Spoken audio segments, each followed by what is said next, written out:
Landbounuus word met trots aan jou gebring deur Laveld Agrochem. Saam boer ons vooruit.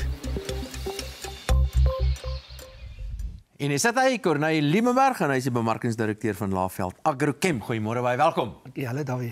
Dis alweer sulke tyd, like het vir my, ek hoor gerig dat daar weer 'n keer 'n son safari landbouskou in Mauritius gaan plaasvind. Dis reg, ja, daar baie spekulasie en 3 jaar se afwesigheid het ons besluit om dit weer te doen. Ja. En ons gaan hierdie keer doen daar by Sandrani Oord, baie naby aan die lughawe. As jy moeg gevlieg is, gaan jy sommer net kan uitry as jy daar. En dis die oord is pas oorgedoen, hy splinte nuut, so dit gaan baie lekker wees. Dit klink vir my baie. So wat kan ek maak om saam te kom?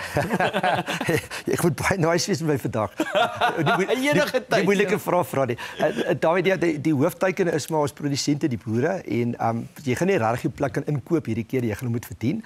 Ons gaan in die volgende week vir hulle produkte en dienste bekendstel, uitgesoekte produkte en dienste, en op daai produkte gaan hulle punte, loyaliteitspunte kan verdien wat lankal aanwend om te gaan. So ons droom en mikpunt is om so 200 topprodusente daar te kry. So dis maar net dis vir boere. So ek is nou mee. Hoofsaaklik, maar daar gaan baie ander vermaak ook wees en jy met jou mondvlekkie kan dalk 'n plek losspeel. sê vir my wat beplan julle alles op die eiland?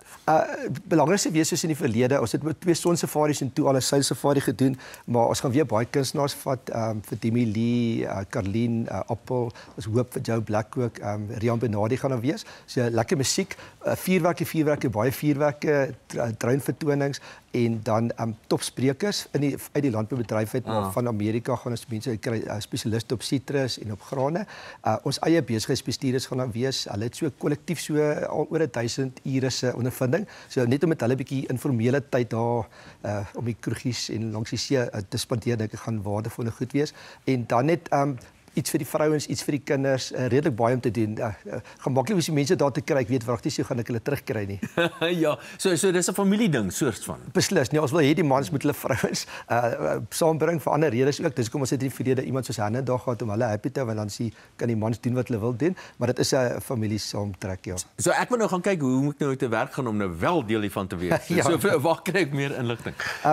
Ons webblad het Sonsafari het al die inligting op, so jy kan al klaar jou naam opsit. Daar is regtig beperkte plek. So jy gaan jou naam moet opsit om 'n plekkie te reserveer en dan gaan ons nou soos die mense hulle punte verdien. Ons gaan 'n toep, ons moet eintlik maar 'n app hê waar hulle gaan hulle vordering kan moniteer om te kyk hoe ver trek hulle, want as wil hy moet aankoop by ons dienste en produkte en soos hy die punte verdien, gaan hy die persentasie wat hy moet self inbetaal en einde hopelik niks nie. So party gaan verniet gaan, die ander gaan net 'n klein bietjie kan optop en die wat hierdie kat gaan maak, gaan hulle punte kan verdien of inruil maar vir Suid-Afrikaanse akkommodasie wat ons vir hulle sal beskikbaar stel. En so sê Corneille Liebenberg, bemarkingsdirekteur van Laveld Agrochem. Dankie dat jy by ons 'n draai gemaak het. Dankie Dawie.